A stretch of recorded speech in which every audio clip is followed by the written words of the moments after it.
Bueno, vamos a orar para dar inicio. Bueno, Papito Dios, gracias Señor, porque tú eres maravilloso, Señor. Eres lleno de amor y de misericordia para con nosotros, tus hijos.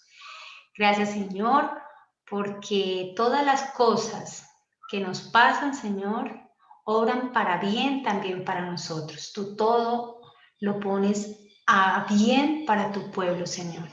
Estamos convencidos, yo estoy plenamente convencida en eso, Señor.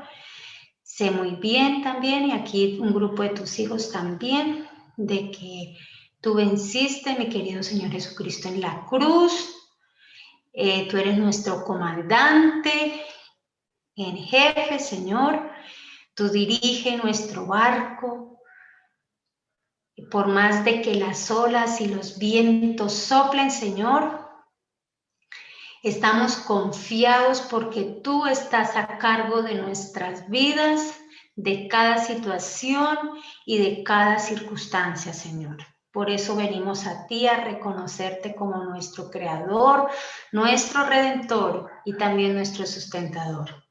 Bendito seas y alabado seas por siempre y para siempre.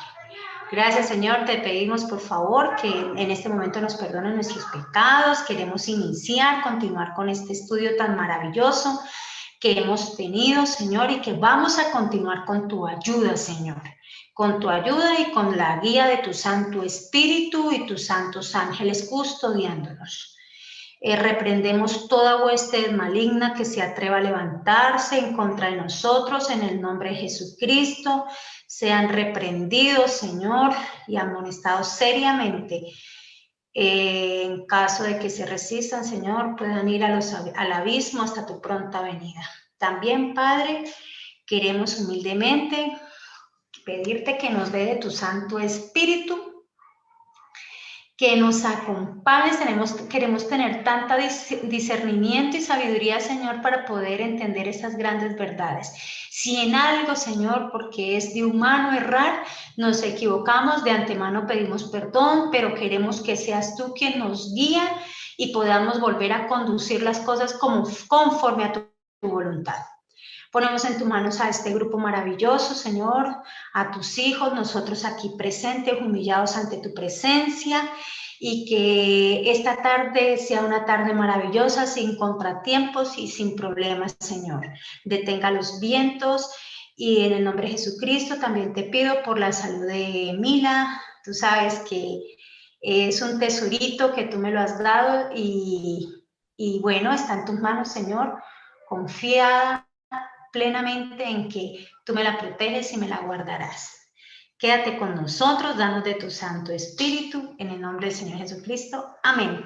Bueno, hermanos, estemos alerta porque vamos a prender los micrófonos. Para poder continuar, fue literalmente muy corto lo que alcanzamos a avanzar esta mañana, pero necesitamos que alguien se anime a hacer una pequeña conclusión de lo que sucedió esta mañana, de lo que pudimos avanzar.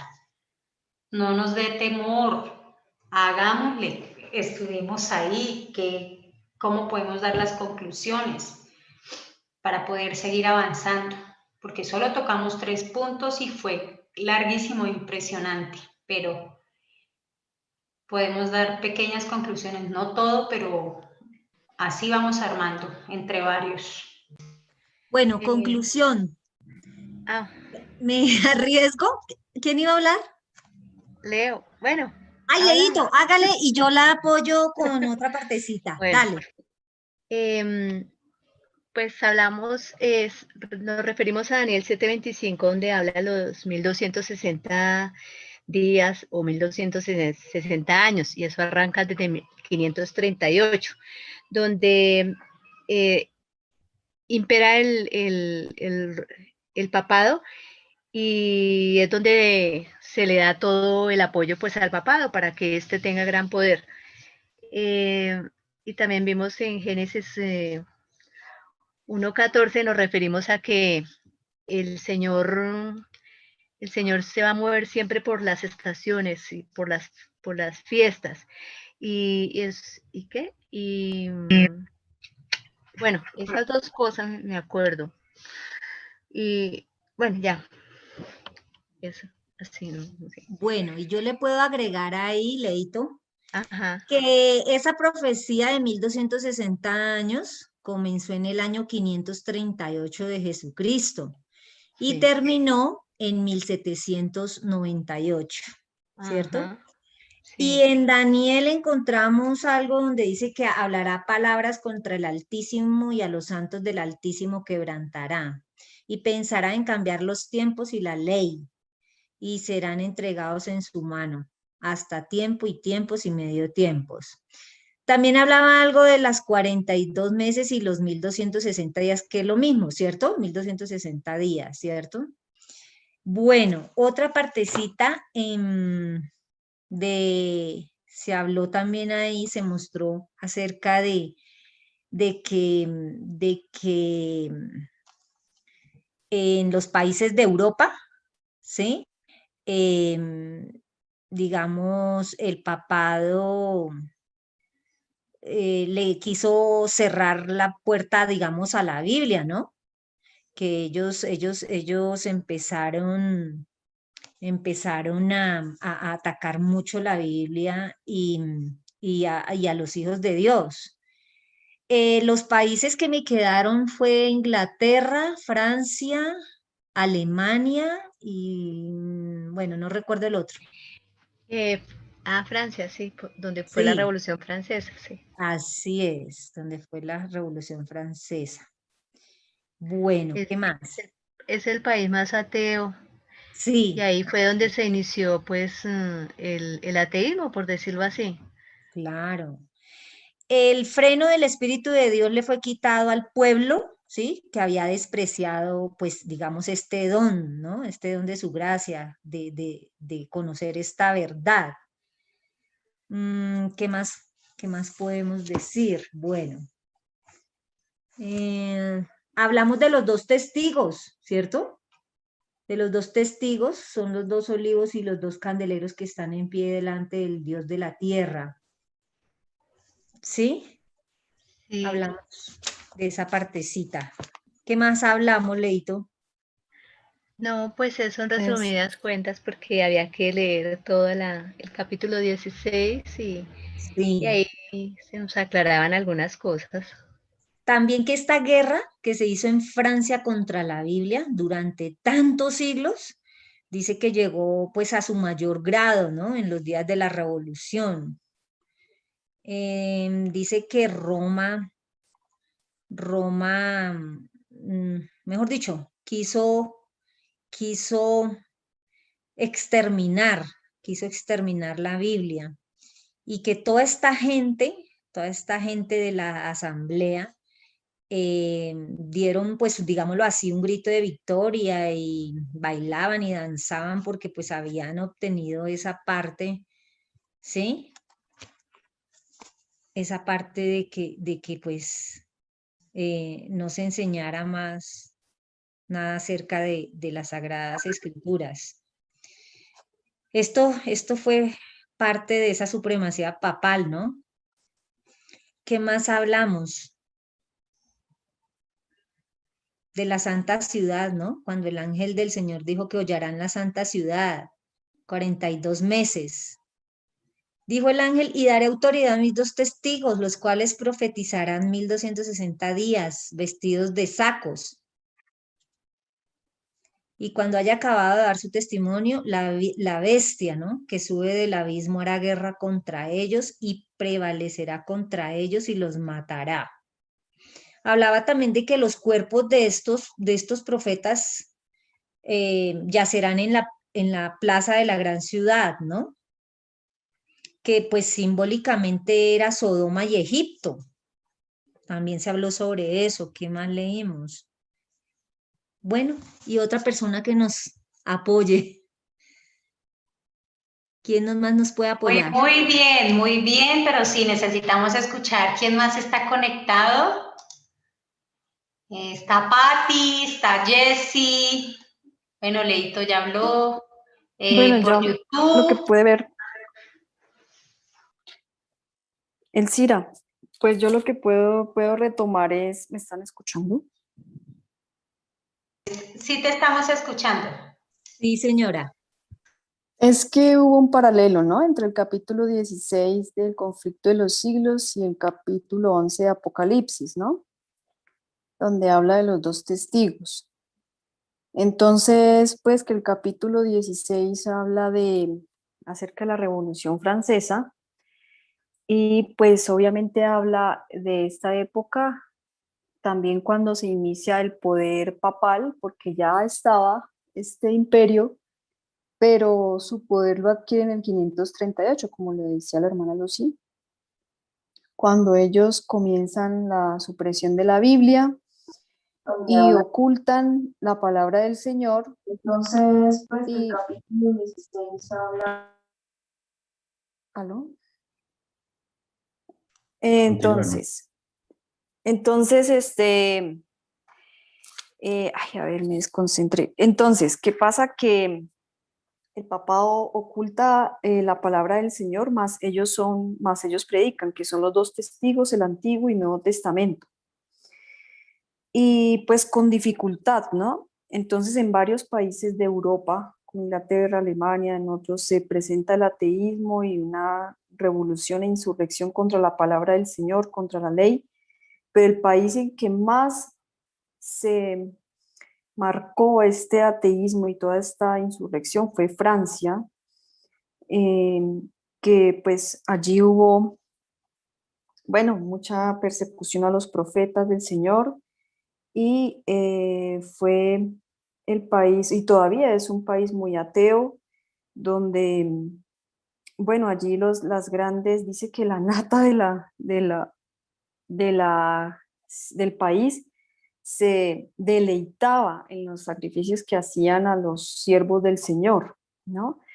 Entonces, más sin embargo, bueno, allá hablamos de los 1260 días, que eso termina en 1798, que es cuando el general Berthier pues secuestra al Papa, y más sin embargo después de eso no sigue nombrando a otro Papa, pero ya no con el mismo poder de antes, ¿no? Entonces, bueno, esta época que fue muy difícil para los hijos del Señor, que como decía el Cira esta mañana, eso se va a volver a repetir. Yo tampoco lo dudo en absoluto de eso. Y pues que Francia también llevó una vida muy disoluta, ¿no? Donde se recalcaba la vida inmoral y que de allí salen también las ideologías de la liberación de la mujer y el homosexualismo y cómo degradan el matrimonio. Y bueno, entonces se hace un paralelismo entre el ateísmo de Francia, también se compara con el de Egipto, cuando el faraón dice a Moisés, yo no conozco a Jehová y no dejaré salir a Israel. Entonces dice la hermana White que esto es ateísmo.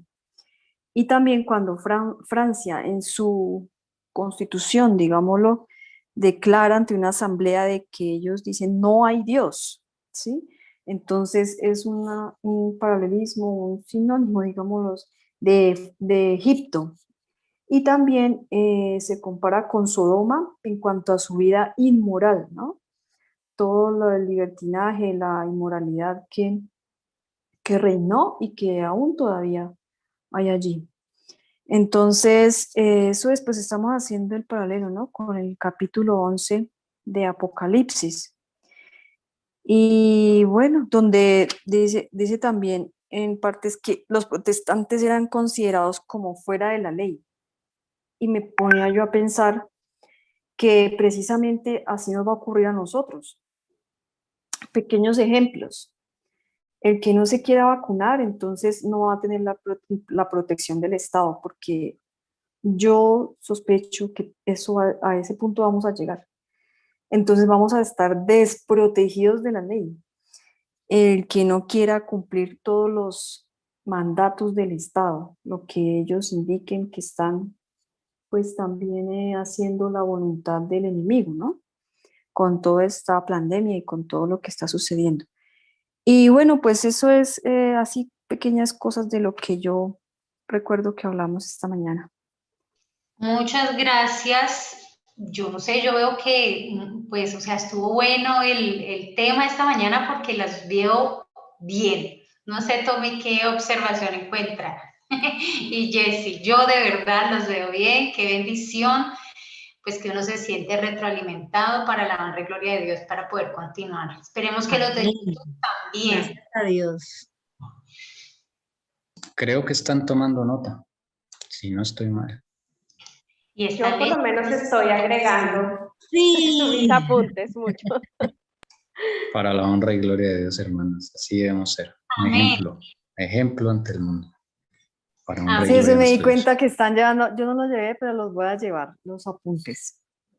Eso es bueno, esos apuntes, hermanos, yo inclusive les cuento, para poder hacer esto, yo tengo otros 2 cuadernos que ya acabé y me devuelvo a esos cuadernos porque a veces la cabeza a uno no le da para guardar todo, ¿no? Entonces uno como que se devuelve y eso le ayuda a refrescar, es maravilloso.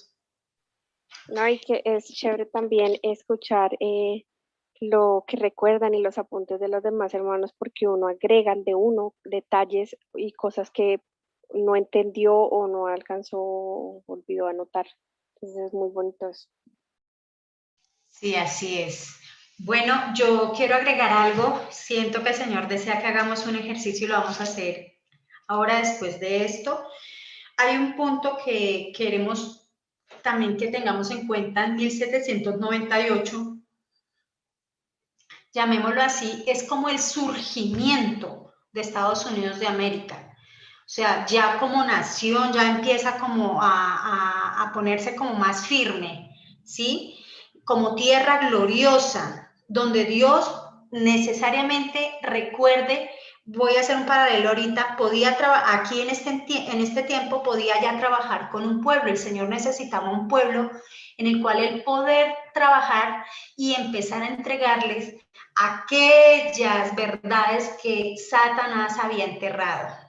Y fijémonos que cuando Dios llama a Abraham, lo llama también para formar su pueblo, y era una misión a la cual tenía que llegar Abraham, que era el padre de la fe, con los patriarcas y poder terminar esa obra. Pues ya conocemos el pasado, pero aquí el objetivo del Señor era exactamente lo mismo. Así como en el pasado Dios entregó las tablas y el pacto con el pueblo, el Señor necesitaba a este pueblo para entregarle también esas tablas y hacer un pacto con el Israel espiritual.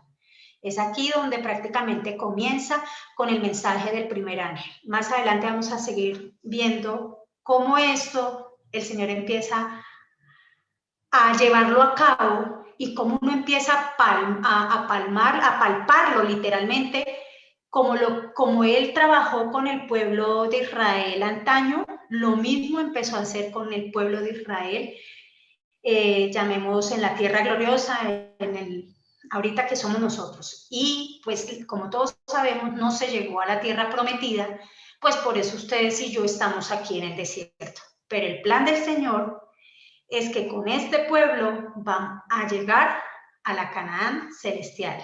Amén. Amén. Vamos a hacer un ejercicio y yo voy a dejar de compartir.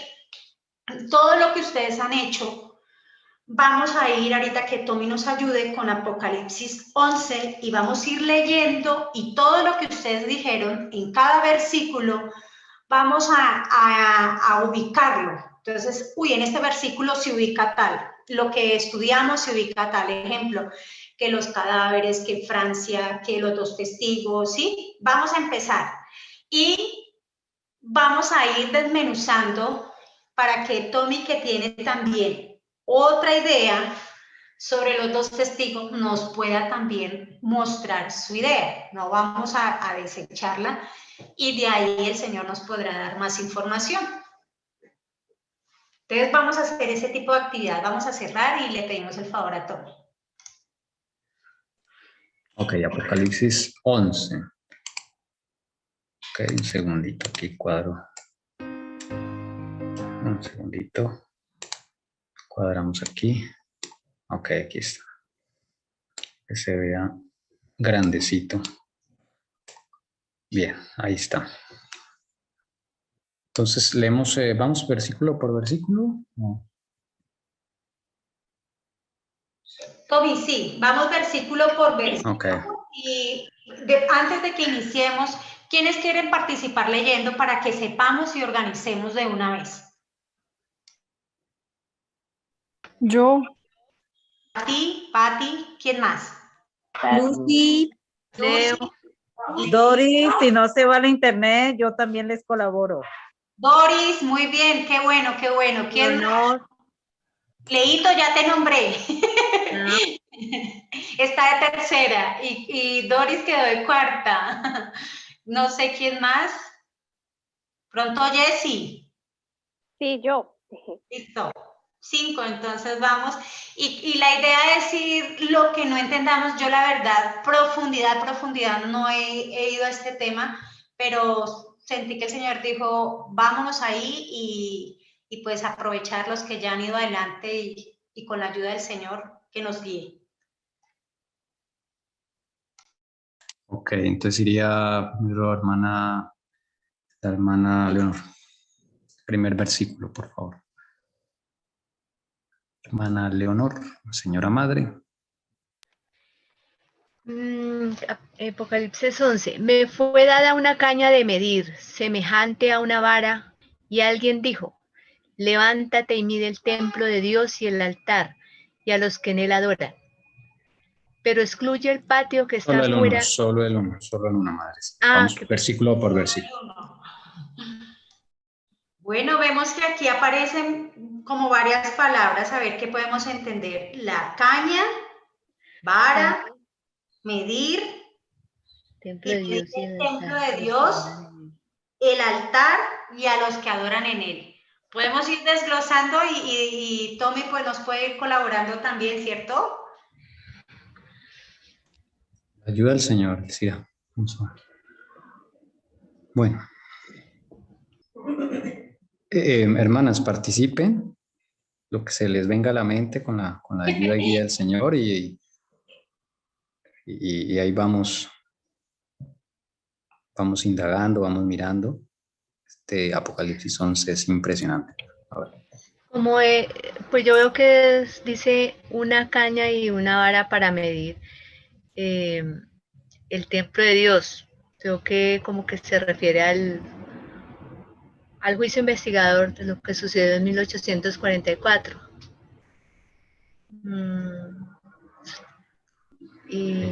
O sea que a ti te da la idea de juicio.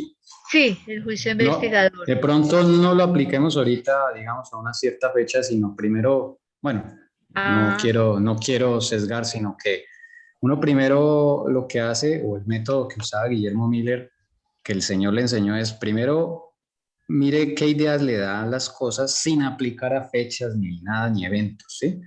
¿Qué quiere decir Dios con eso? Y luego, ahí sí uno lo aplica, ¿sí? Es como el orden de las cosas. Entonces, tú dijiste una palabra, juicio, mira. ¿Ve? ¿Alguna otra idea? Esteban, Sí, señor. pues yo no, a ver, no recuerdo lo de caña qué significa, pero supongo que es la ley de Dios, bueno, no sé. Pero la palabra donde dice, y mide el templo, esa palabra de medir, se refiere a una obra de juicio, ¿sí? Dice el templo de Dios y el altar y a los que adoran en él. Entonces, está diciendo que el templo, es decir, aquí se está refiriendo al pueblo de Dios, no a los que estaban en el atrio, sino dentro del templo.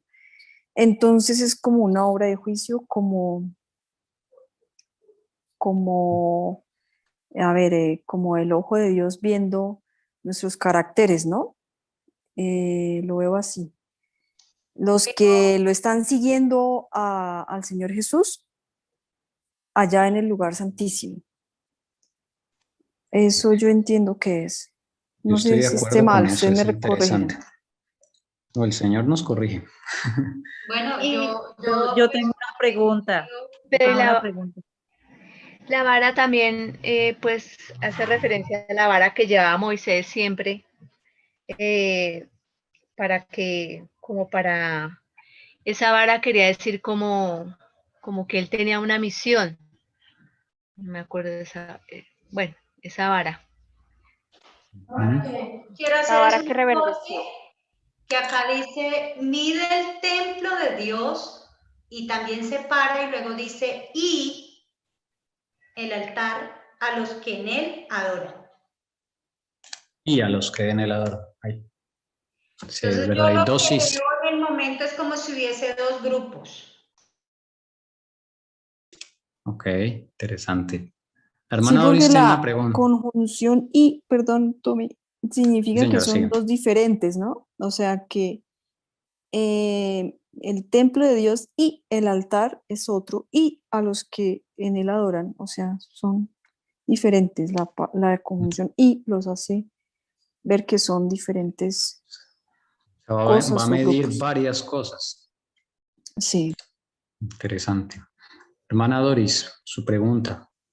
Sí, es que leyendo cuando dice, pues como yo me perdí mucho esta mañana por la interrupción tan tremenda, pero cuando dice me fue dada una caña de medir semejante a una vara, cuando dice me fue dada, ¿se está refiriendo a quién? ¿A Juan?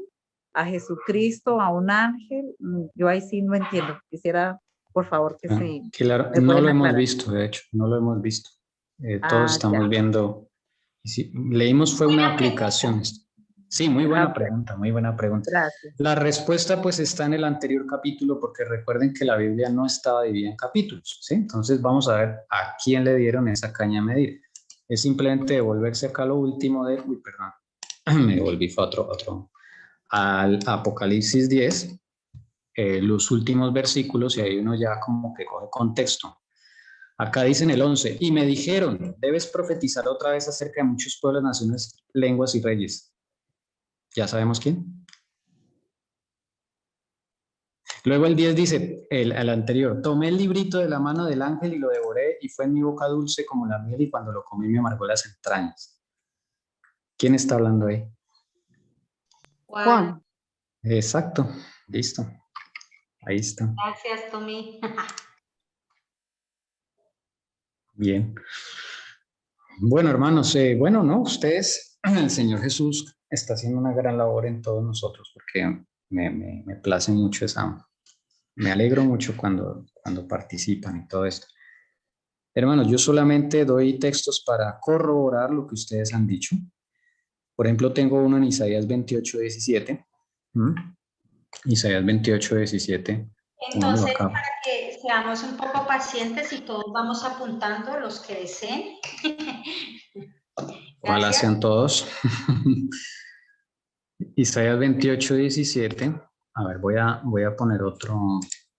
Vamos a usar una sola Biblia en este. Y si ya luego necesitamos otra Biblia, entonces la ponemos. Y voy a poner acá en esta otra ventana Isaías 28:17.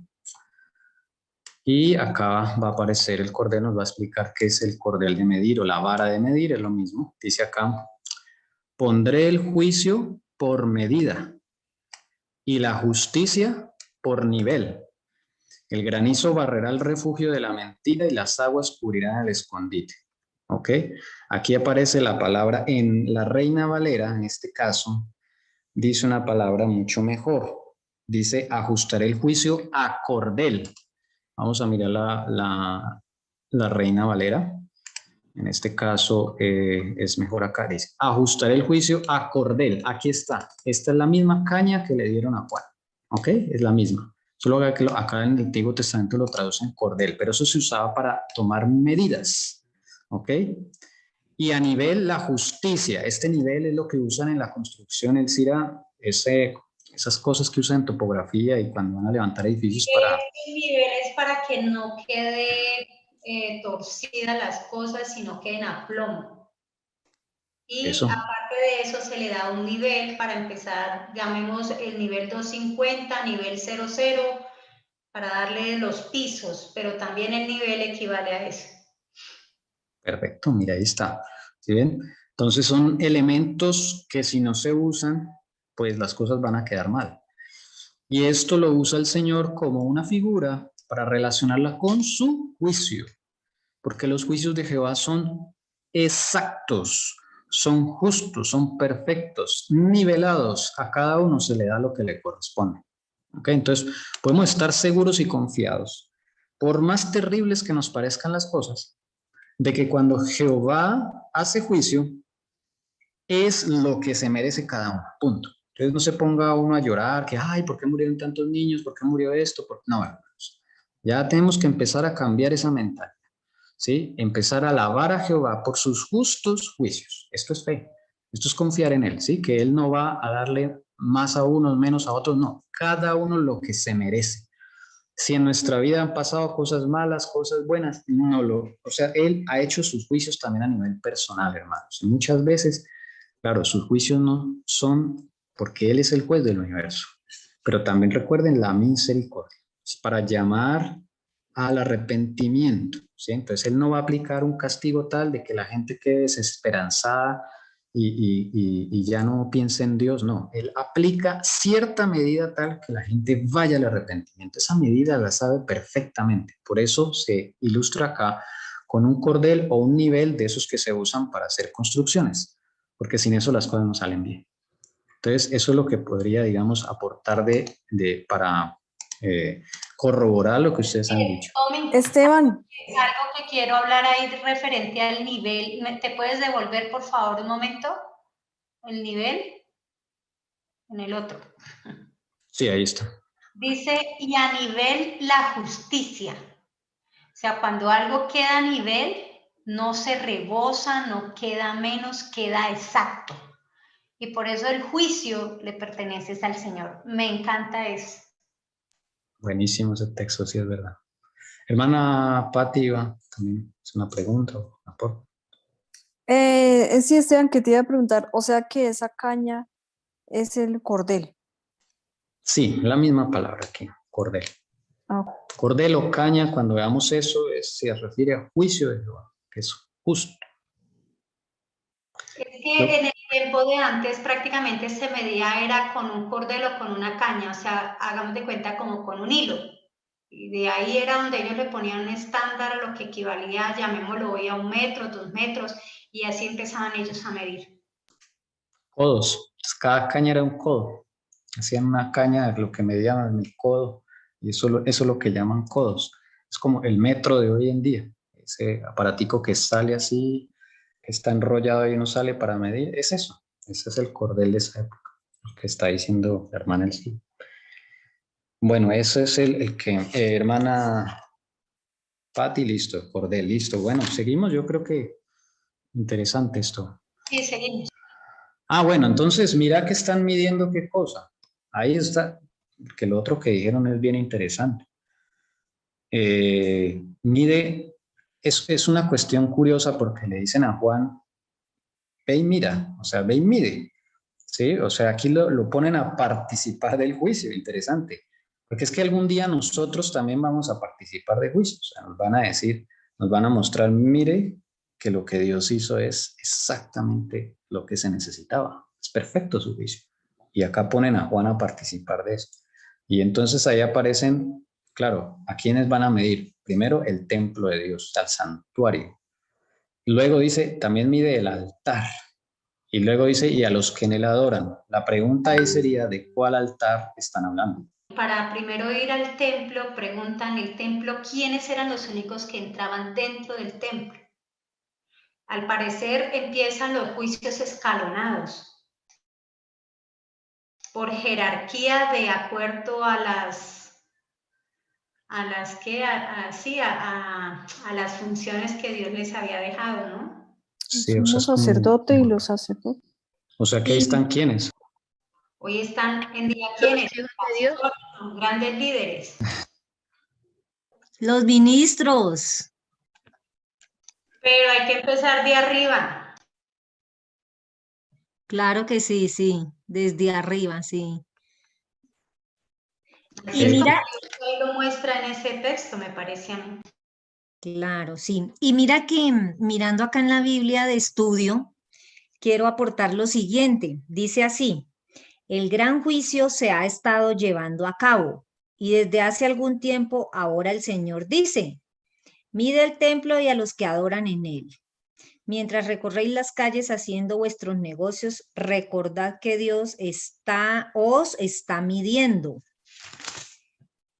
Mientras desempeñáis vuestros deberes en el hogar, mientras conversáis, Dios os está midiendo.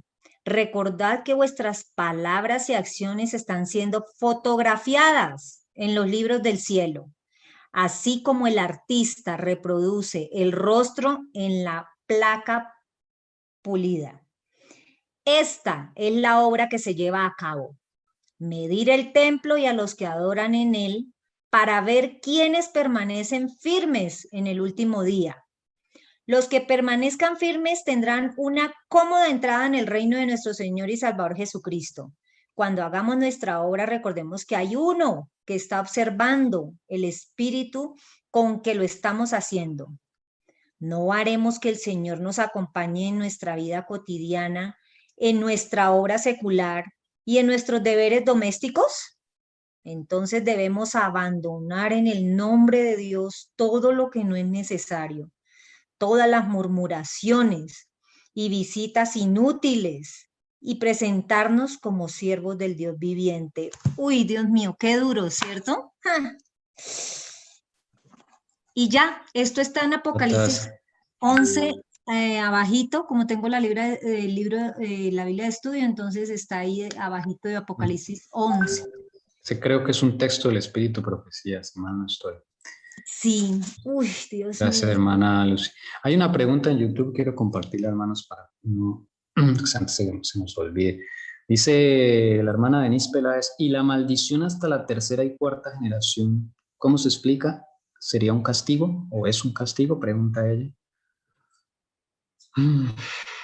Bueno, yo diría que es un juicio. La tercera y cuarta generación es un juicio que Dios hace de una acción de un papá con sus hijos. Lo que hace un padre le va a acarrear consecuencias a sus hijos, nietos y bisnietos. Eso está escrito. Entonces, es un juicio de Jehová. ¿Cuál es el castigo? Bueno, depende de lo que haya cometido, todo a su justa medida. Yo diría que sí, hermana Denise. No sé si alguien tenga de pronto otra idea. Yo te apoyo. Es así. ¿Cierto? Bueno, sí. Eso como hijos lo vivimos, ¿no? Y como padres, cuidado con lo que hacemos. ¿Okay? Así es. Bueno, importante pregunta de la hermana Denise. Muchas gracias por la participación. Recuerden, los hermanos de YouTube ahí mi esposa está pendiente a las preguntas.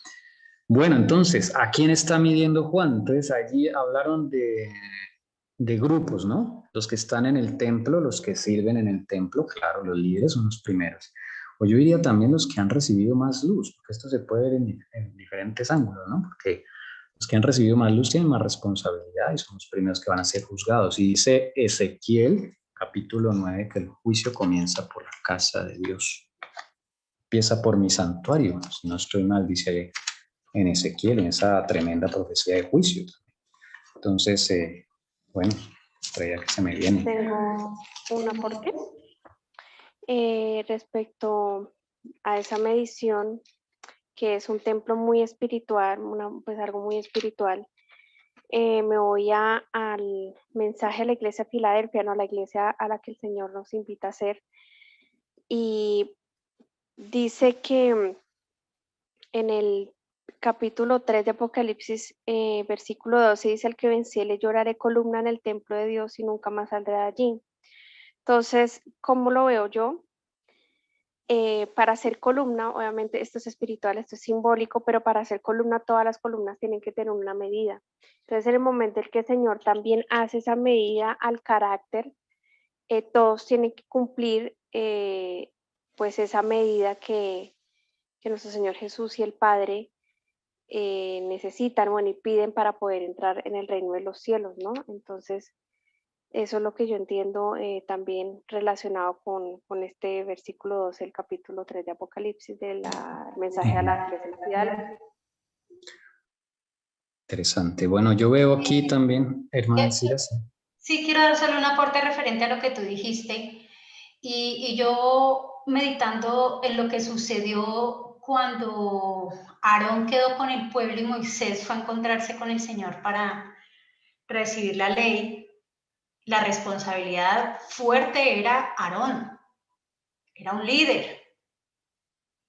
Y el hecho de que alguien sea un líder, la responsabilidad ante Dios es muy grande, porque así sea poca, mucha o mucha la luz, llamemos, pero uno ha tomado una decisión con el Señor de recibir, llamemos, un cargo al cual el Señor lo envió a uno, y uno tiene que darle mucha respuesta al Señor. ¿Cómo será tan delicado que tiempo después la hermana Helen White saca un libro donde se llama Testimonio para los ministros? Delicadísimo. Delicadísimo ante los ojos de Dios. Entonces, por eso es que yo digo, en el templo, si muchos, como también dice el Señor, solo 11 llamó, uno se llamó. Y muchas veces dentro del templo del Señor hoy actualmente, muchos no los ha llamado el Señor, se llamaron.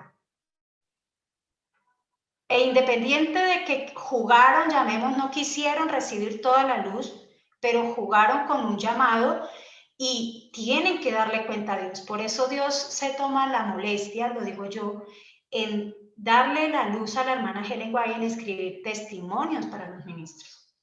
Qué pena. No, sí, iba a preguntar eso. Entonces, ¿qué definición le podemos dar a templo y a altar?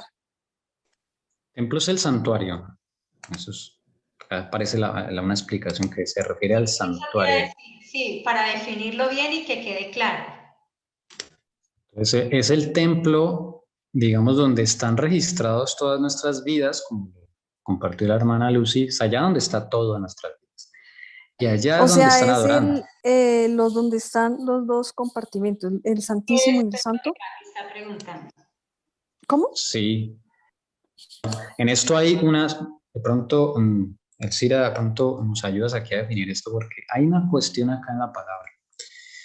La palabra santuario puede referirse al santuario como un todo, pero también puede referirse al lugar santísimo. Y para añadirle más complejidad, en las cartas, un ángel le explica a la hermana White que el santuario, la palabra santuario, también puede referirse al lugar santo. Entonces ahí queda uno. Por el contexto podríamos definirlo a ver a qué se está refiriendo. Yo diría, me atrevo a decir, no sé si estén de acuerdo, cómo lo ven. Ahí la palabra santuario o templo de Dios se refiere al lugar santísimo por la jerarquía que vamos a ver aquí. Miren que hay una jerarquía. Primero dice, ve y mide el templo de Dios. Y cuando el Nuevo Testamento dice Dios, es el Padre. O sea, donde está el trono del Padre, el lugar santísimo. Luego dice, mide el altar. Yo diría que, bueno, ese altar ya saliendo. ¿Sí? Y luego en el 2 que vamos a ver, dice, mide el atrio, el patio. O sea, va de adentro hacia afuera, lleva como un orden. Entonces yo diría que ahí se refiere al lugar santísimo. No sé qué opinan. Yo también comparto esa idea cuando uno va leyendo lo que el Señor está diciendo. Por eso yo dije, desde arriba empieza el Señor a hacer juicios. Y es dependiendo de los cargos. Porque por eso fue que yo tomé ahorita el caso de Aarón. Porque Aarón quedó responsable de ese pueblo. Y Aarón fue el que se le llamó. Obvio que vino juicio y sentencia para todos. Pero al primero que se le llama cuentas, ¿a quién fue? Aarón. Y Aarón era el único que podía entrar en el lugar santísimo. Exacto. Entonces, volviendo acá, yo también estoy de acuerdo cuando uno continúa. Lo que pasa es que como no hemos leído el 2, y cuando uno mira quiénes eran los únicos que tenían derecho a entrar al patio. ¿Al atrio? Al patio. Yo sé que no hemos leído el patio, pero como tú lo nombraste ahorita, y entonces ahí va el escalafón, ¿no? O sea, sí, el patio es el mismo atrio, ¿no? Es el mismo atrio, sí. ¿Qué? Pues ¿El entonces patio? Era cuando... Sí, el patio es el mismo atrio. Sí, acá hay una notecita de hecho, o atrio. Es otra palabra, pero es el mismo atrio del santuario. Pero había un lugar en él cuando todos se adoraban donde no podían entrar los gentiles. No se les olvide eso. Sí, en el segundo templo habían 2 atrios, uno para los judíos y otro para los gentiles. De hecho, el otro templo que hicieron, de pronto ahí podríamos aplicarlo, ¿no?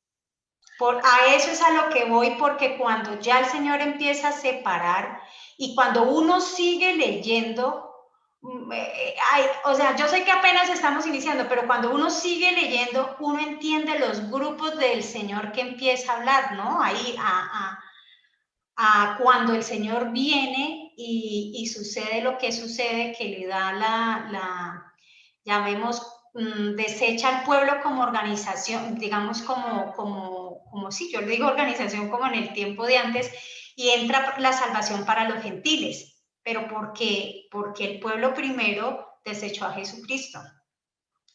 Entonces, realmente solo sigamos leyendo, yo pienso, y estoy de acuerdo con lo que dice Tommy, eso viene desde el lugar santísimo y viene desde adentro hacia afuera. Yo también pienso igual. Qué interesante. Bueno, hermana Lucy, por favor, el versículo 2, para ya ir empatando esa parte. Listo. Dice, pero excluye el patio que está fuera del templo. No lo midas, porque ha sido entregado a las naciones y éstas hollarán la ciudad santa por 42 meses. Ahí ya, bueno, hermanas, pensemos, reflexionemos. Aquí entonces ya le dice a Juan, no midas el atrio o patio, lo mismo, que está fuera del santuario. No lo midas, porque ha sido entregado a las naciones. Acá le da la razón, es como si ya se hubiera decretado algo para los que están adorando en el atrio. Y ahí, bueno, podríamos hacernos la pregunta, ¿a quiénes representan los que están en el atrio? ¿Quiénes son ellos? Para mí son los gentiles. No sé si estoy equivocada. Para mí son los enemigos del Señor. Bueno, pues el papado y todos los que estaban con ellos. Yo tengo una idea y es algo, miren, en el atrio hay un altar también. No, yo diría, no son solamente los enemigos de Dios, por así decirlo, como el papado y eso, porque para eso hay otras figuras, ¿no?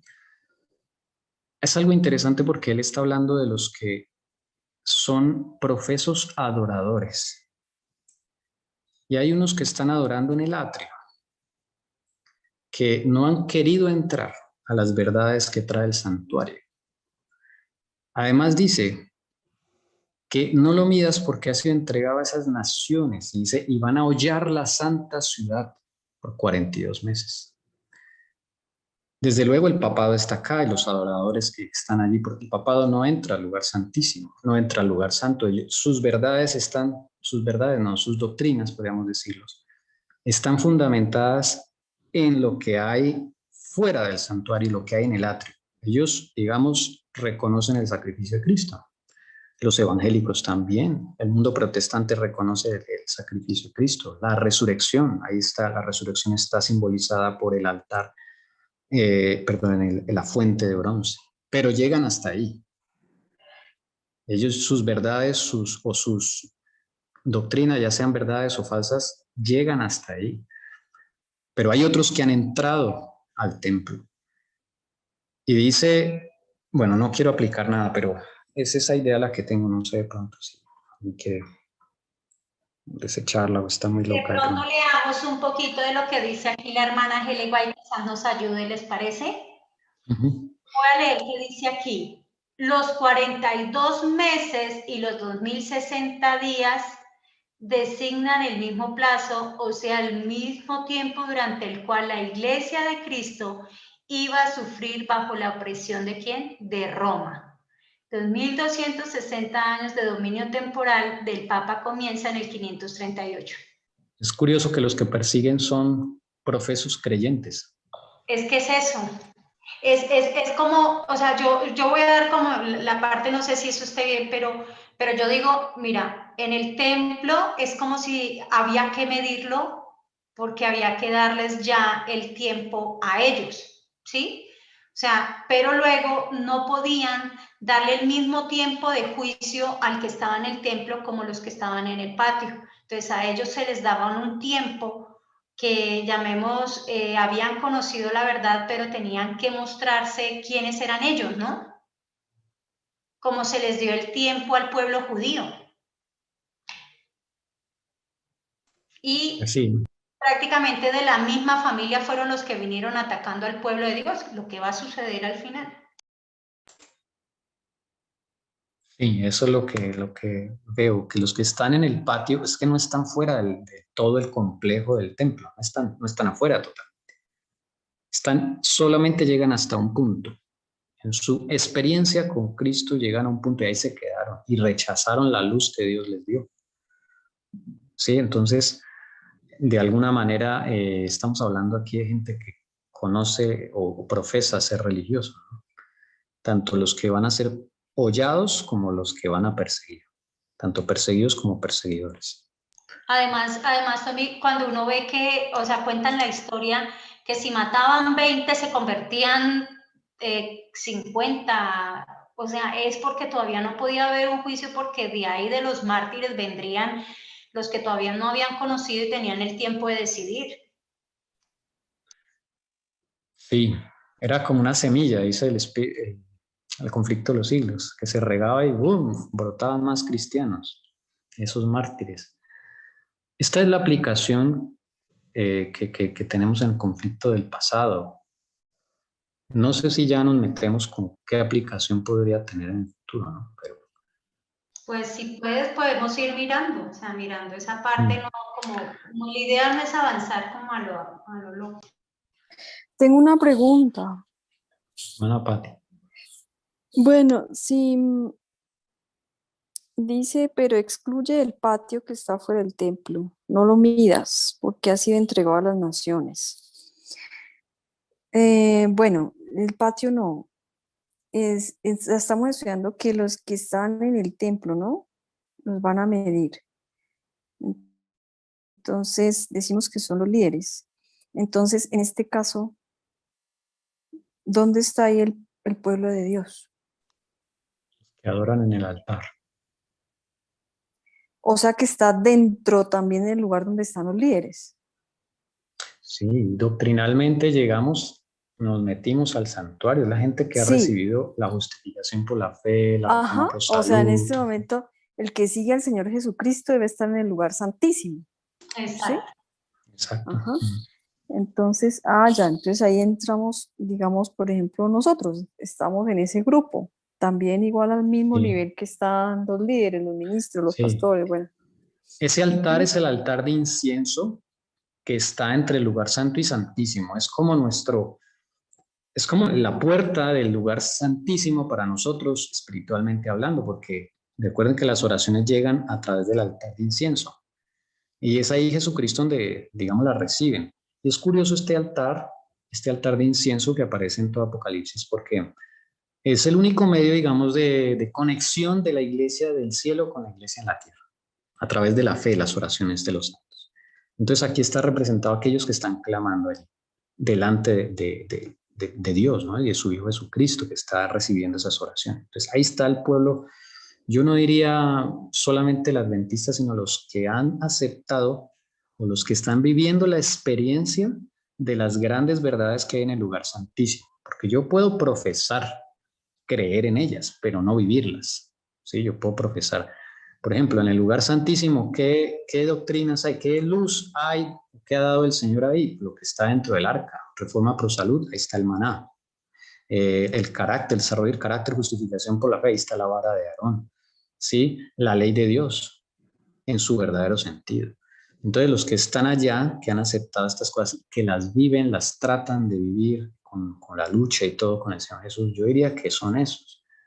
No los que simplemente por un título dicen, yo soy adventista del séptimo día, creo en el santuario, creo en esto, creo en esto. No, los demonios también creen y tiemblan, dice Santiago. Entonces no solo basta con eso. Por eso Juan le dice, mide a ver quién es el que está ahí. ¿Sí? Y él se va a dar cuenta que hay gente que hay ahí, pero hay gente que no lo sabe y está en el patio.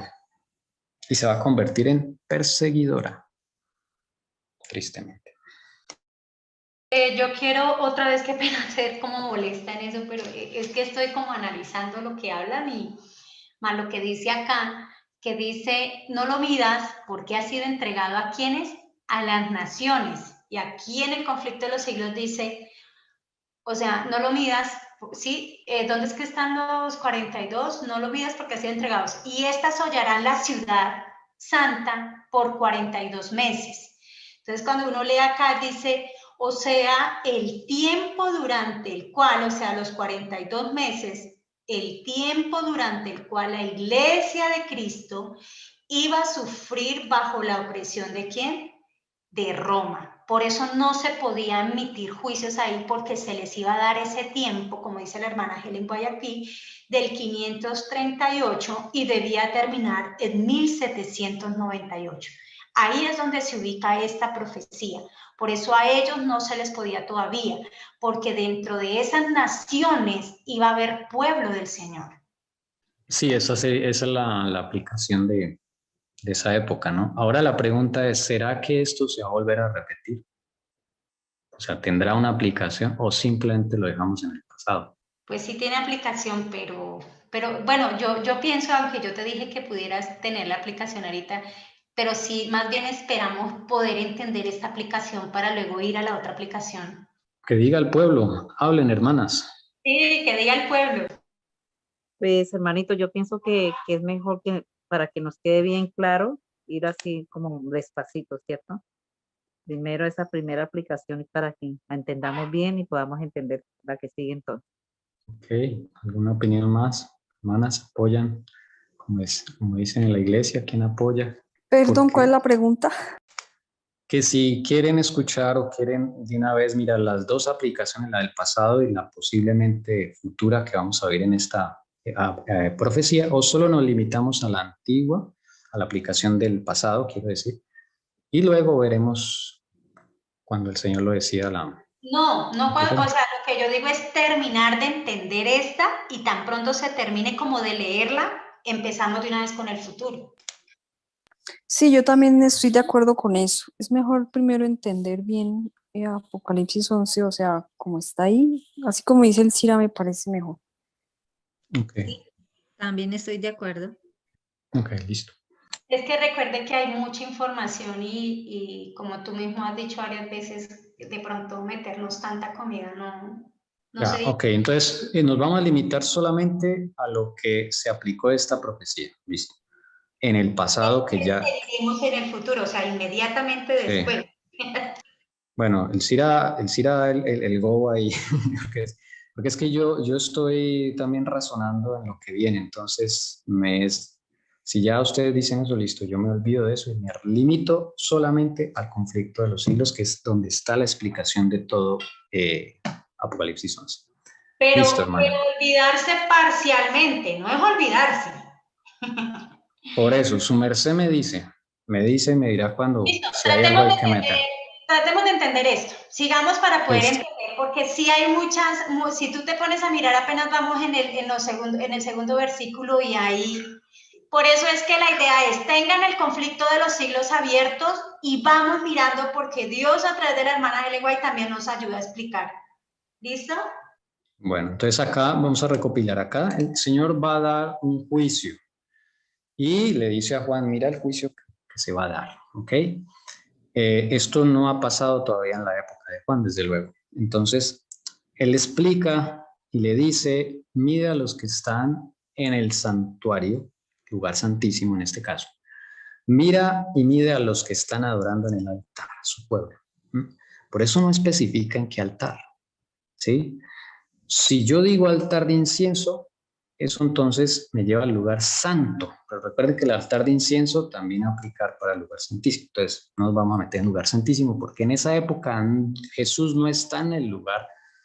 Por eso ahora entiendo por qué se usa la palabra santuario para diferentes épocas. Es interesante, el Señor es un... Exacto, Esteban. Es que eso era, también yo lo entiendo así. O sea, en la época de Juan, ahí el Señor Jesús no está en el lugar santísimo, por eso la palabra templo podría aplicarse, no sé, es mi humilde opinión, que cuando dice la palabra templo se refiere a los dos compartimentos, lugar santo y lugar santísimo.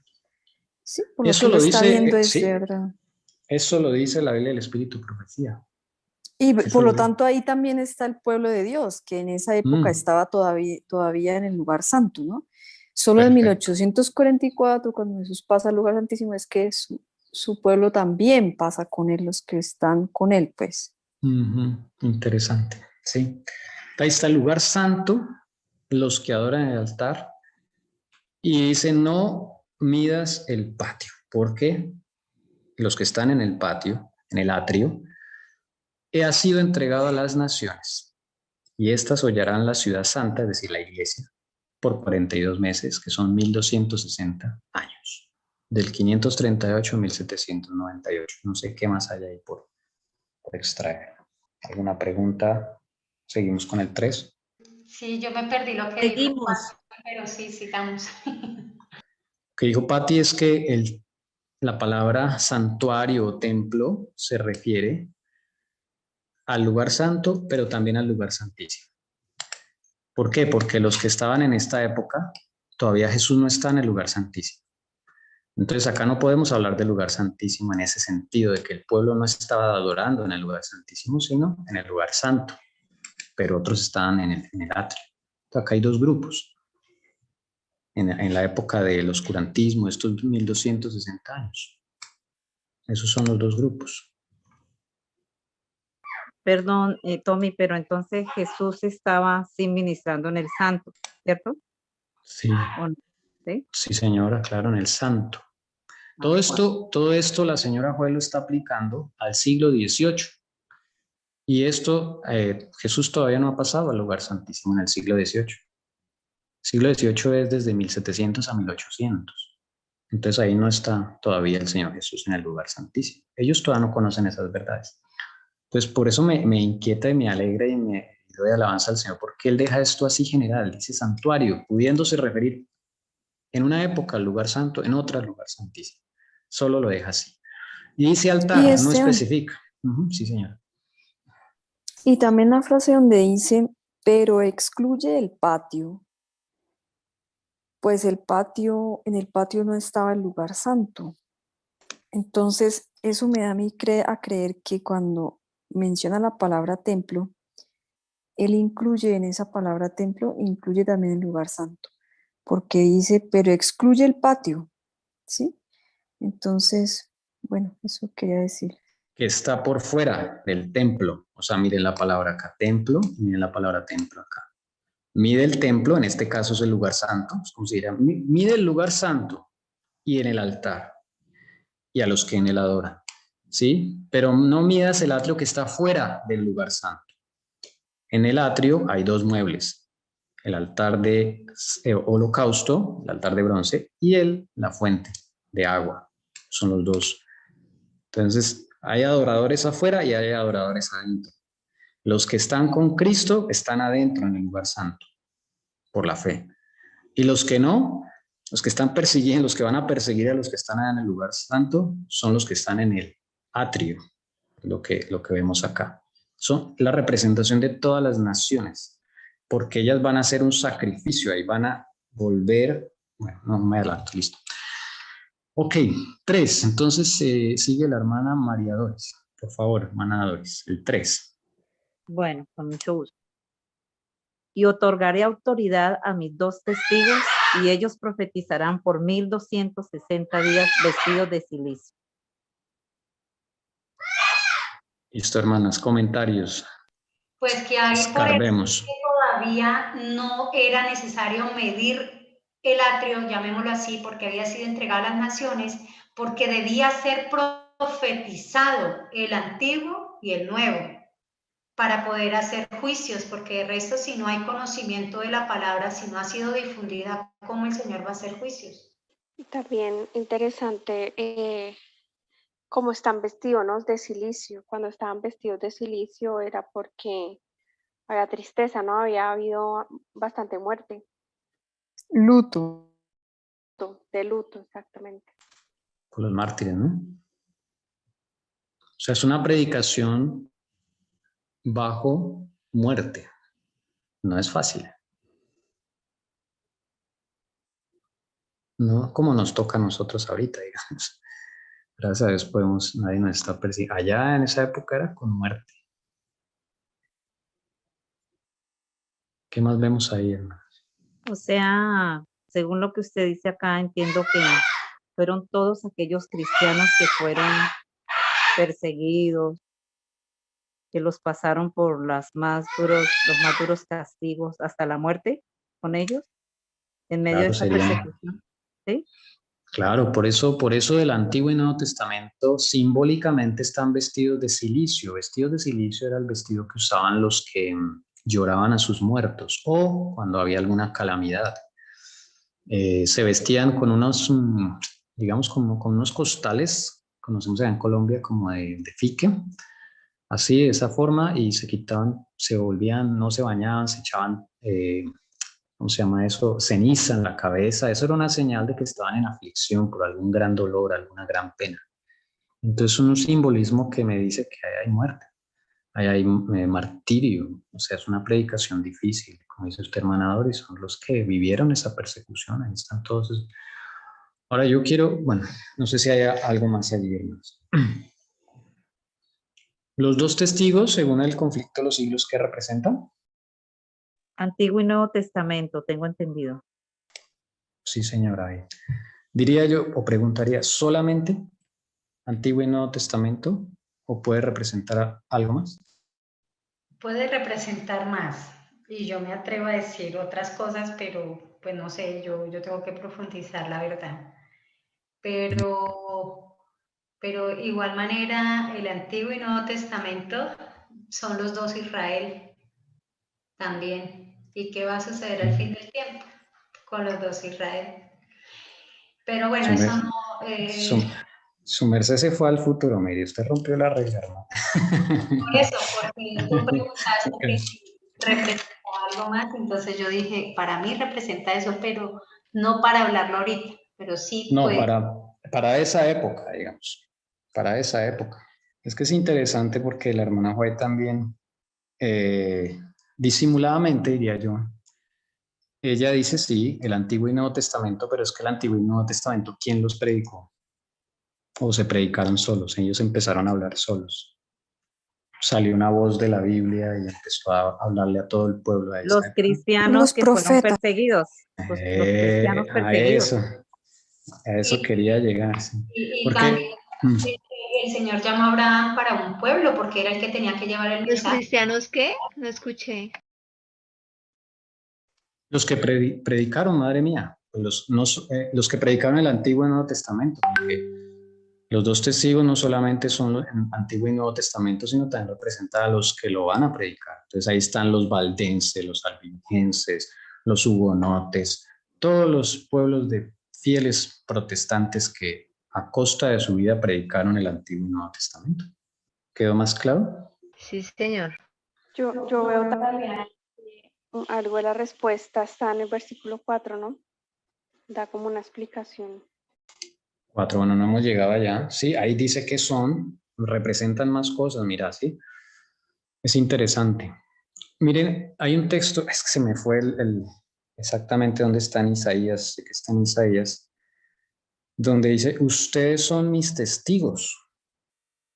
Ahí dice la palabra. O sea, mi pueblo, ustedes son mis testigos. O sea, no solamente lo que van a predicar, sino quienes van a predicar.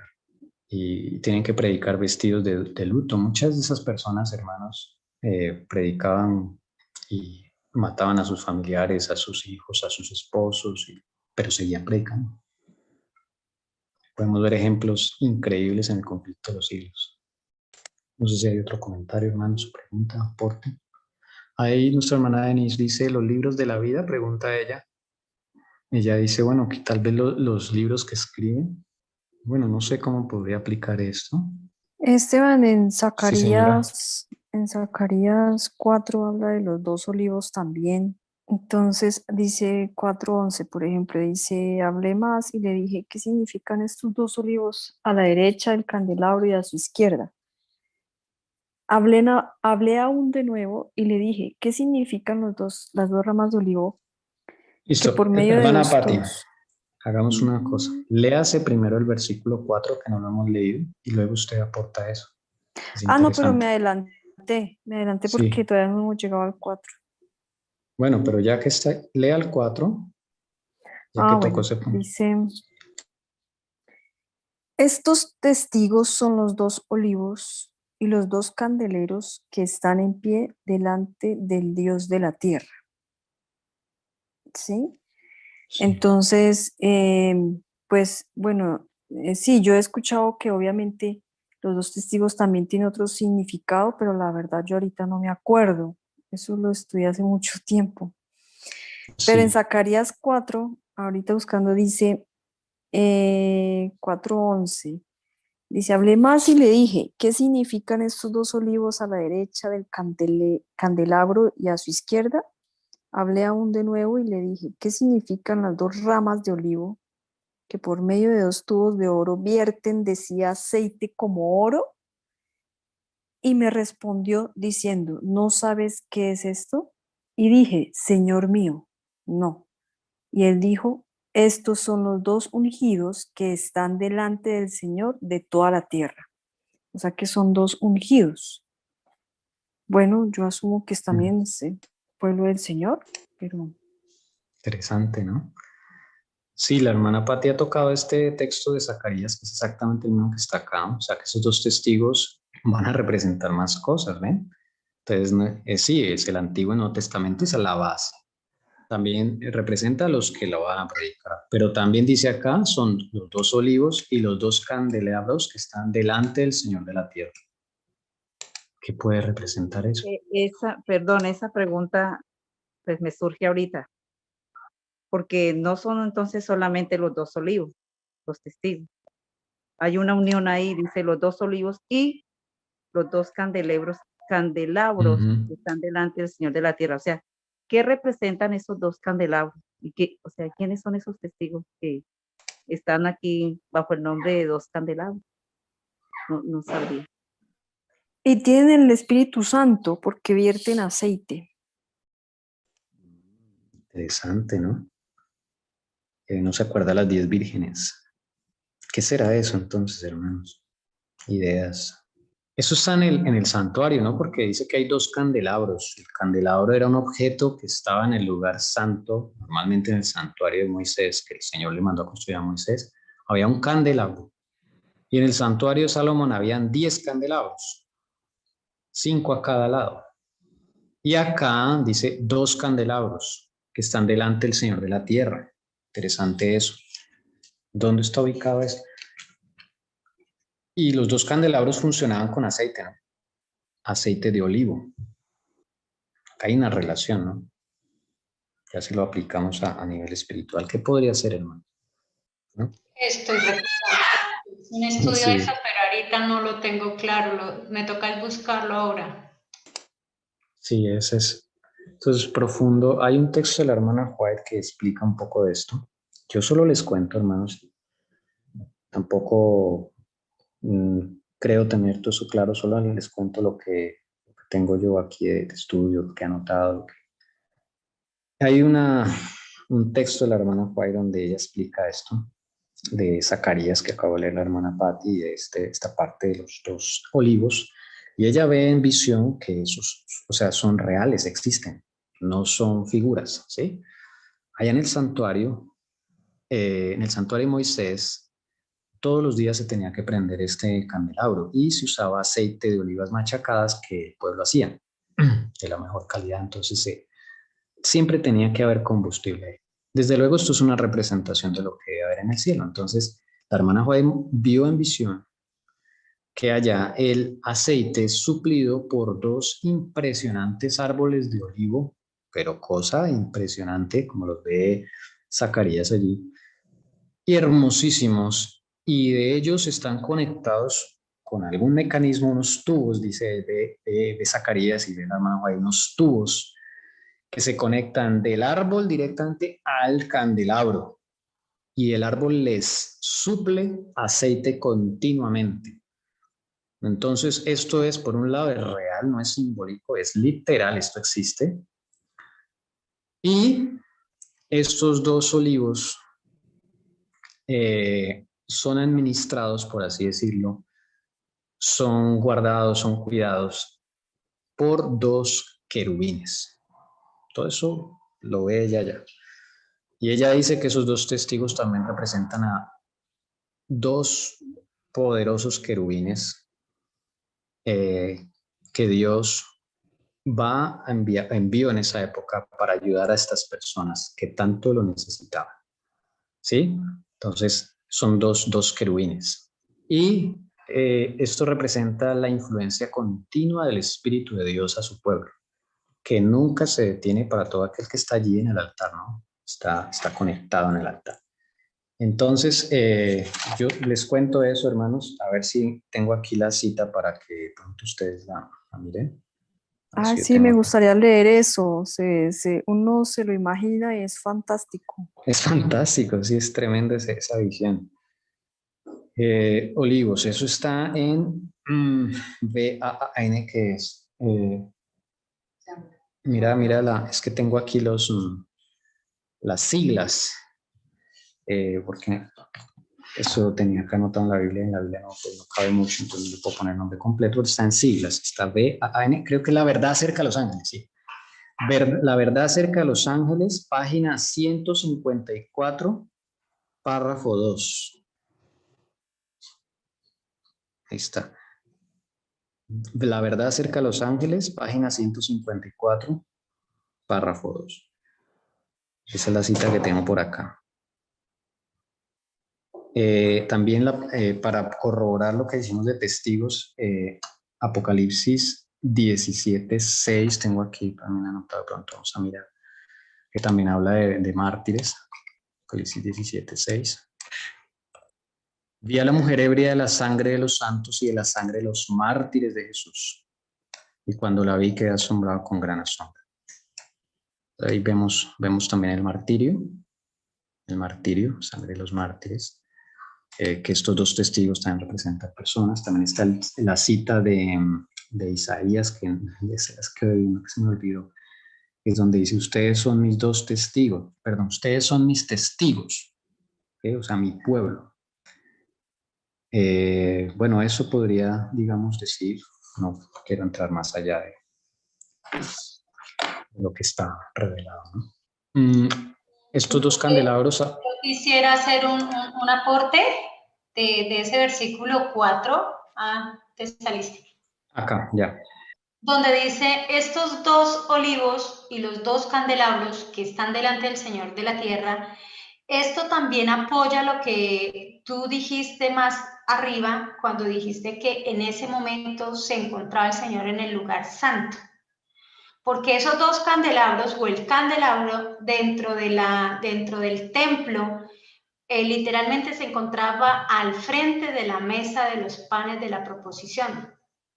Entonces, dentro del estudio, que es lo que me estoy acordando, dentro de eso, la mesa de los panes y las dos hileras de panes, digamos, representaban los tronos del Señor y de su Hijo, o sea, el trono del Padre y el Hijo sentado en el trono del Padre, o sea, eran los dos tronos, pero en el trono del Padre, sentado al frente, llamémoslo, del candelabro, de los candelabros, pero era del candelabro, porque cuando el Señor llega al lugar santo en el cielo, cuando resucita, llega al lugar santo a continuar su ministerio en el lugar santo. Entonces, con esta parte confirma lo que efectivamente tú estabas diciendo, que en el templo estaban hablando literalmente del lugar santo, llamémoslo ahí, ¿sí? Porque ahí es donde ubica lo que el Señor estaba haciendo en ese momento.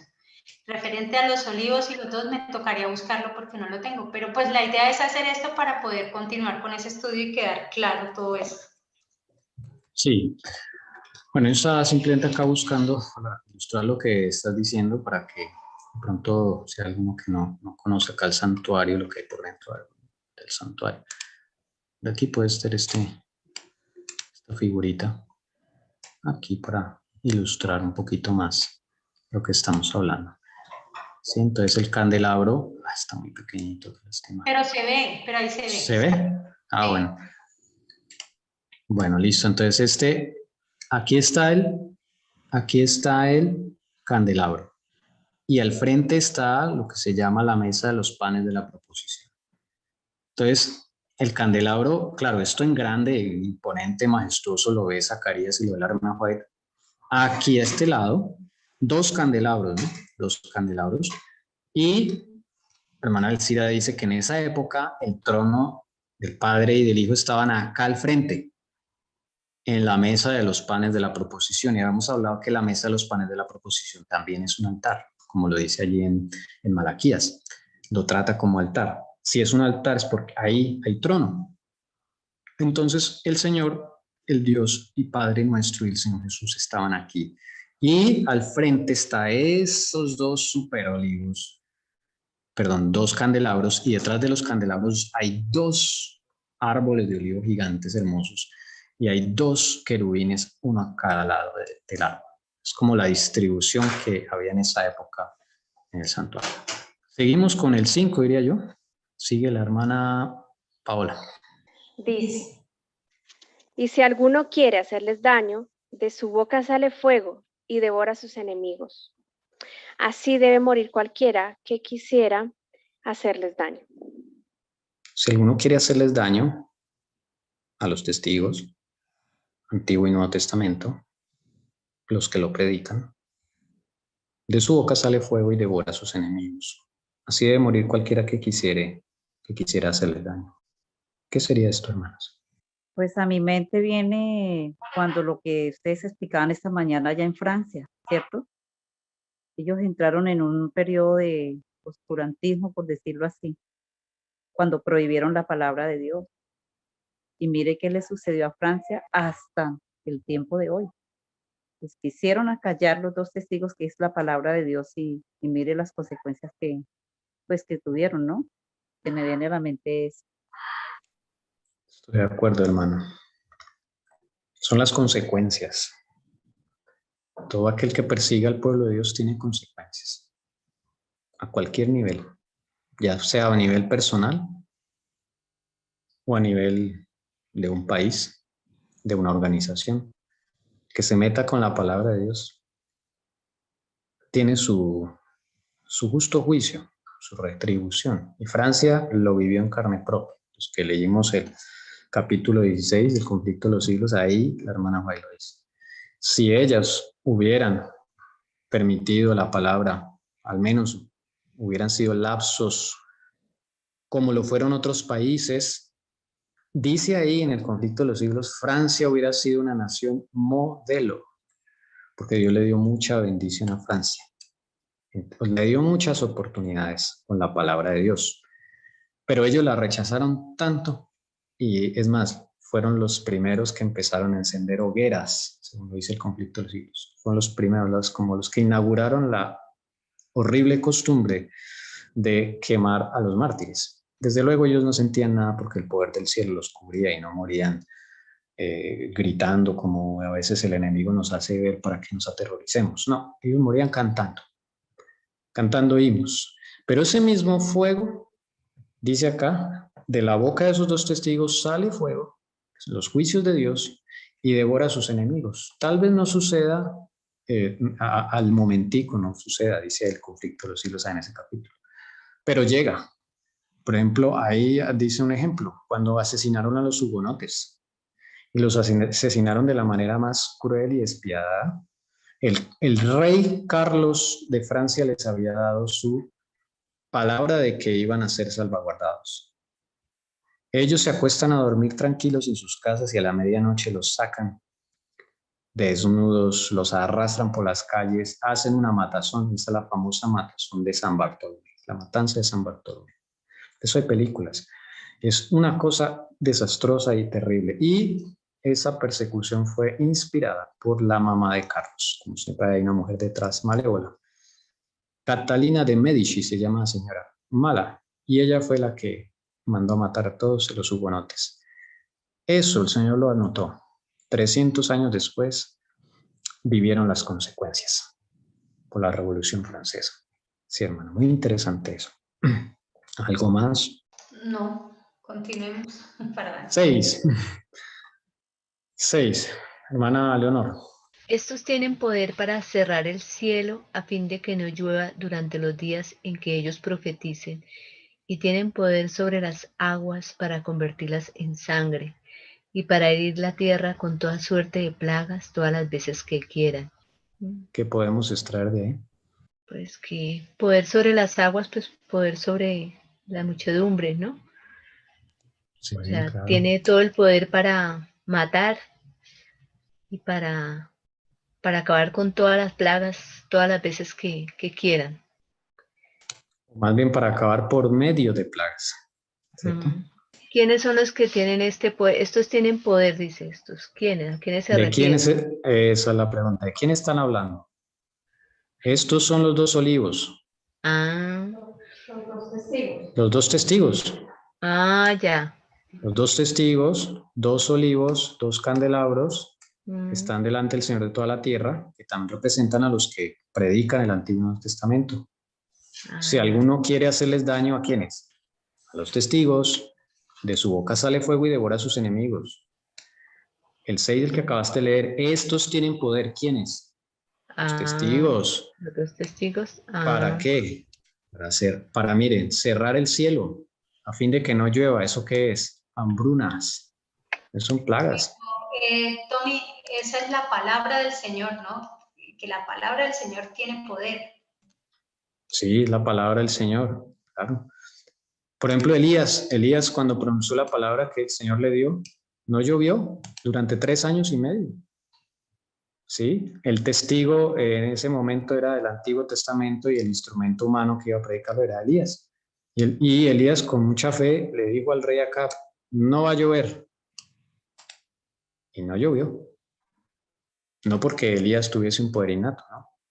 Sino porque él con fe aplicó la palabra. Y la palabra del Señor tiene mucho poder. Y así sucedió. Pero hay una pregunta.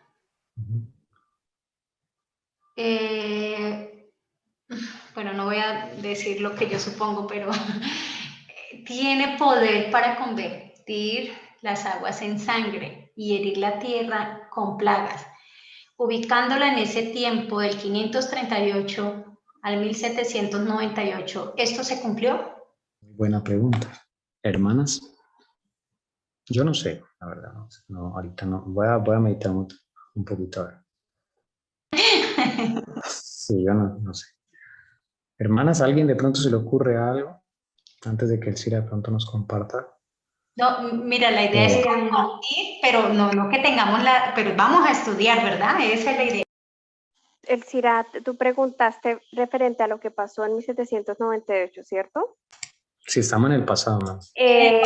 Lo que sucedió del 538 al 1798. Entonces, mi pregunta es, como venimos hablando de todo lo que sucedería durante esos 1260, es si esto tuvo cumplimiento en esa etapa. Pues, en lo poco que yo recuerdo, yo no sé si estoy mal, del capítulo 16 que leímos hoy con mi esposo, en el río, este río que había en Francia, que casi que se convirtió en sangre. Río Sena. El río Sena. Bueno, pero mira, sí, mi amor, pero mira que son los 2 testigos los que tienen poder para convertir las aguas en sangre, no los que persiguen a los 2 testigos. Sí, es como lo que está diciendo Tommy, el ejemplo de Elías. Que Elías tenía el Espíritu de Dios, por eso es que los olivos y el aceite, lo que digamos los candelabros es el Espíritu Santo. Yo iba a decir era algo arriba, pero como que me callé. Yo dije, los 2 candelabros debe ser por la lluvia temprana y la lluvia tardía, ¿verdad? Pues lo que pienso, no sé, es una locura, pero es lo que yo veo, porque Elías al tener ese poder, llamémoslo así, al tener el Espíritu Santo, pues pudo, llamémoslo, mandar a que no lloviera y no llovió. Pero pues no era él, ¿no? Era la palabra del Señor. Tiene lógica. Tiene lógica. Entonces, esto es lo que hacen los 2 testigos, el poder de la palabra de Dios. Por ejemplo, en Egipto. En Egipto se convirtieron las aguas en sangre, el río Nilo. Moisés usó la palabra del Señor y se convirtieron en sangre por el poder de la palabra del Señor. Así es. Y si hemos leído, yo estaba que buscaba, yo creo que no subrayé esa parte que leí, pero dice aquí, no recuerdo, voy a volver a leerme este capítulo definitivamente, y dice en ese capítulo la hermana Ellen White que los tiempos fueron acortados, hermanos. Entonces yo hoy me pregunto, al leer esto y al haberlo leído, yo dije, fueron acortados, y esto quedó, en cierta manera, digo yo, o sea, solamente lo estoy diciendo, ustedes me pueden decir, no, Alcina está equivocada, bueno, estudiemos, eso es maravilloso, y es que diría yo que no se cumplió porque los tiempos fueron acortados, pero se cumplirá el fin de esta historia de lo que nos pertenece y nos va a competir a nosotros, literalmente, porque vendrán las plagas, el mar se convertirá en sangre y habrá poder, llamemos, pues obvio que todo viene como consecuencia de, y será el grupo de los 144.000. Pues no sé. Interesante. La pregunta inicial del CIRA fue si esto se cumplió en esos 1260 años que las aguas se convirtieran en sangre, de alguna forma simbólica o literal, ¿no? Esto lo vemos en las trompetas. Sí, está en las trompetas, en las copas. Que las aguas se convierten en sangre. Por ejemplo, en Apocalipsis 8, versículo 8, la segunda trompeta. Dice, el segundo ángel tocó la trompeta y como una gran montaña ardiendo en fuego fue precipitada en el mar, y la tercera parte del mar se convirtió en sangre. Y murió la tercera parte de los seres vivientes que estaban en el mar, y la tercera parte de las naves fue destruida. Ahí está un juicio pendiente del Señor, ¿no? Y también en las copas encuentro. En las copas también hay una de estas, y está en la capítulo 16 de Apocalipsis, donde dice el segundo ángel, el tercer ángel, bueno, segundo y tercer ángel que derraman la segunda y tercera copa. Apocalipsis 16:3 dice, el segundo ángel derramó su copa sobre el mar y este se convirtió en sangre como de muerto y murió todo ser vivo que había en el mar. Y el versículo 4 dice, el tercer ángel derramó sus copas sobre los ríos y sobre las fuentes de las aguas y se convirtieron en sangre, segunda y tercera copa. Yo recuerdo que la hermana White dice que esto es literal, en alguna parte, para el tiempo del fin. Aparte de eso, cuando esas plagas sean derramadas, o sea, ya el pueblo, los 144.000 están ya, mejor dicho, ya han sido sellados, ya han trabajado, ya el tiempo de gracia se cerró, o sea, porque ahí es donde dice que puede herir, o sea, herir la tierra con toda suerte de plagas todas las veces que quieran. Sí, en el futuro yo creo que va a ser verdad, el agua se va a convertir en sangre. Literalmente. Entonces, por eso dice, salid de ella, pueblo mío, ¿no? Que vamos a quedarnos en la ciudad y que abramos la llave y pues, imagínense. Pues suena como trágico, ¿no? Como fatalista, pero tenemos que ser realistas, que eso va a suceder. Mira que sí, lo que dice mi esposa, en la Revolución Francesa se cumple. ¿Por qué hay tantos muertos? Sí, mi amor, tienes razón. En la Revolución Francesa, eso es un juicio. Sí, mi amor, sí, busquémoslo el conflicto, la parte donde en el río Sena habían tantos muertos que el río Sena se volvió de sangre. Ahí lo dice en el capítulo 16. Y es verdad, mi amor, no había, es que no lo había visto de esa forma, sí. Entonces, sí, en ese sentido, sí se cumplió en esa época, mira. Hubo plagas, la Revolución Francesa fue un juicio de estos, por la palabra del Señor. Definitivamente, por retribución a lo que le hicieron a sus dos testigos. También sería por la sangre de los santos, ¿no? Claro, sangre por sangre. Ahí está, es que increíble eso. O sea, el rechazar la palabra, porque es la palabra, es donde viene el poder, llamémoslo así, para cerrar el cielo y poder que vengan todas esas desgracias para la tierra. Claro, en ese sentido las aguas se vuelven sangre. Mira, el sueño que el Señor te dio, Alcira, cuando ves soldados en el mar que los están arrastrando, están heridos. Esas aguas en sangre, es una aplicación, veo yo ahí también. O sea, está la parte literal al final de la historia, pero también está la parte no tan literal. O sea, se vuelve literal porque las aguas en cierta forma se llenan de la sangre de esos muertos. O sea que sí, sí, a la final eso se cumple. Pero sería bueno que mostraras eso y, digamos, lo pudieras poner ahí. Sí. Para que... Vamos a buscarlo acá. Eso está ahí mismo en ese capítulo, el Sena. A ver, voy a buscar aquí rápidamente. Entonces, acá está Sí, 327. Página 327, párrafo 2 del capítulo 16, el conflicto de los siglos, dice ahí. Llegó entonces el día en que el código más bárbaro que jamás se haya conocido fue puesto en vigor por el tribunal más bárbaro que se hubiera visto hasta entonces. Día aquel en que nadie podía saludar a sus vecinos, ni a nadie se le permitía que hiciese oración, Revolución Francesa, so pena de incurrir en el peligro de cometer un crimen digno de muerte. Pero esto de que hiciesen oración eran católicos, prelados, sacerdotes. Acá ya no estaban los protestantes. Tengo que hacer esa aclaración. Esto no está hablando ya de los mártires, porque ya ellos están exiliados en otro país, ya algunos murieron. Aquí ya es... habían huido. Ya habían huido, sí. Aquí es a los prelados católicos se les devuelve eso que ellos hicieron. Por eso me encanta este versículo, este capítulo, que con las mismas armas que ellos crearon para perseguir a los protestantes fieles, las mismas armas se les devolvieron a ellos y el pueblo de Francia los acabaron, o sea, los persiguieron igualito que hacían con nosotros. Y dice acá, so pena de incurrir en el peligro de cometer un crimen digno de muerte, en que los espías acechaban en cada esquina, en que la guillotina no cesaba en su tarea día tras día, en que las cárceles estaban tan llenas de presos que más parecían galeras de esclavos, y en que las acequias corrían al Sena, el río Sena, llevando en sus raudales la sangre de las víctimas. Ahí está el cumplimiento. Mientras que en París, el río Sena pasa por toda la mitad de París. Mientras que en París se llevaban cada día al suplicio carros repletos de sentenciados a muerte, los procónsules que eran enviados por el Comité Supremo a los departamentos desplegaban tan espantosa crueldad que ni aún en la misma capital se veía cosa semejante. La cuchilla, la de la guillotina, de la máquina infernal no daba abasto en la tarea de matar gente. Largas filas de cautivos sucumbían bajo descargas graneadas de fusilería. Se abrían intencionalmente boquetes en las barcazas sobrecargadas de cautivos.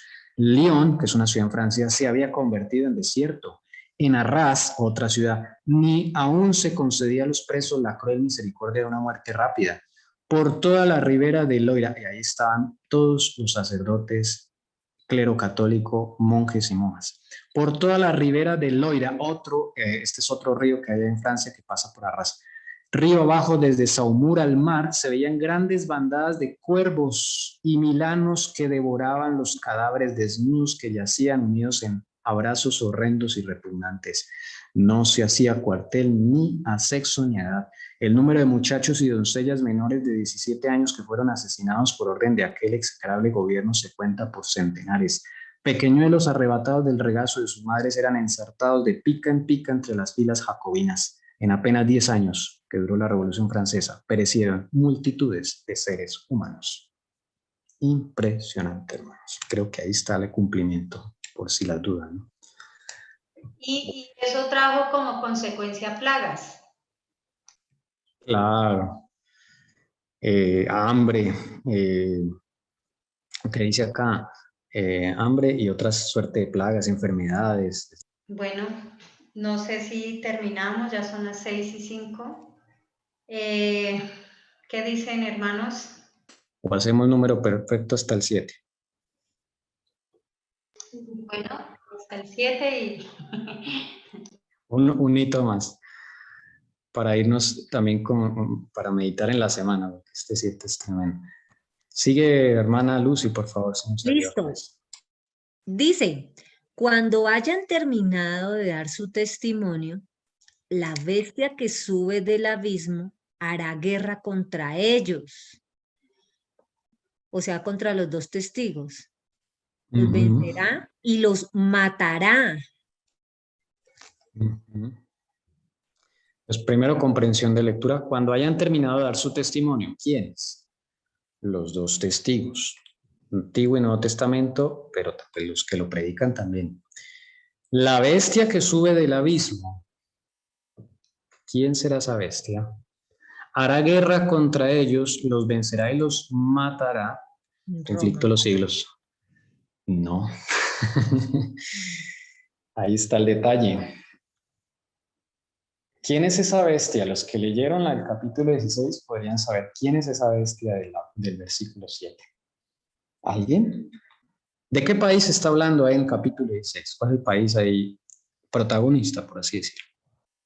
¿Cuál? Exactamente. ¿Quiénes fueron los que eliminaron por ley el nombre de Dios y las Biblias en la Revolución Francesa? ¿Quiénes? Antes de que hubiese toda esa matanza, ¿quiénes decidieron eso? La asamblea. La asamblea es de Francia, de París. Sí, París. Al gobierno mismo. El mismo gobierno, y dice ahí el conflicto que el pueblo aceptó. Y es el único país y el único caso que se presentaba en toda la historia, y dice ahí que el único que estaba feliz era Satanás, porque por fin tenía un reino libre de la ley de Dios, de la palabra de Dios. Impresionante. Y Dios, pues, con el dolor del corazón, tocó hacer esto. Y dice acá que esa bestia que sube el abismo, acá es Francia, hará guerra contra ellos. Eliminaron las Biblias, ahí dice en el capítulo que las cogían con lanzas, las hojas de la Biblia, las levantaban y las quemaban públicamente. Y que celebraban de que ya no había Dios, ni había religiones, ni nada de eso, y exaltaron a una señora de mala reputación, la desnudaron, la vistieron como una diosa y empezaron a adorarla en plena asamblea legislativa, o sea, en el Congreso. Se enloquecieron totalmente. Y el mundo vio ahí cómo es un país cuando rechaza a Dios. Y en ese sentido los venció, sacaron a todos los cristianos fieles de Francia. Y dice la hermana White que ahí estaban la gente inteligente, la gente que aportaba a la economía, artesanos, trabajadores, porque eran ejemplo como Jesucristo. Y cosa curiosa, se fueron a los países que lo recibieron. Y los países que lo recibieron hoy en día todavía gozan de esa bendición. A saber, Suiza, Alemania, Holanda. Vaya uno a ver esos países, todavía disfrutan de esa bendición de haberlos acogido a los que salieron huyendo de Francia. Desde luego en Francia se queda vacía de freno, de cristianismo, de la ley de Dios, no hay freno alguno. Y eso es lo que sucede y lo que va a suceder después. Digo que esto se va a repetir. Reinos donde no está la palabra de Dios. Eso, y el globalismo, la cabal, su plan es este, él quería llevar al mundo a esto, a que quitaran el nombre de Dios de las constituciones, de los capitolios, de los congresos de los países del mundo. En Estados Unidos, en algunos estados alcanzaron a quitar el nombre de Dios, los 10 mandamientos que siempre están allá en las asambleas legislativas de Estados Unidos, por tradición, porque está el nombre de Dios allá, está siempre los 10 mandamientos en las cortes de justicia. La cabal logró quitar de algunos estados los 10 mandamientos. Y en uno de ellos pusieron a Baphomet, al que representa a Satanás, a esa estatua maligna. A eso quería llevar la cabal, hermanos. Por eso aquí esta bestia es un símbolo. Yo dije que no me iba a ir al futuro. Es Francia, ¿ok? Francia. Entonces esta bestia es Francia acá en este capítulo. Listo, hermanos.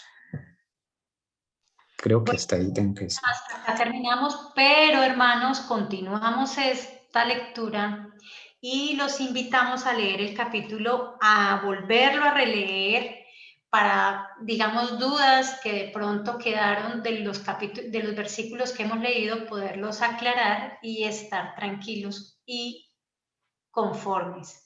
Vamos a terminar esto el próximo sábado y continuar porque hay mucho, va hasta el versículo 14, por favor. y leerse el capítulo 16 del conflicto de los siglos.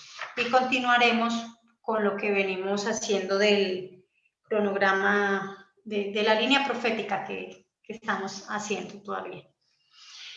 Entonces invito a Tommy, por favor, de cerrar con oración. Padre Celestial, muchas gracias. Ha sido un estudio maravilloso, Señor.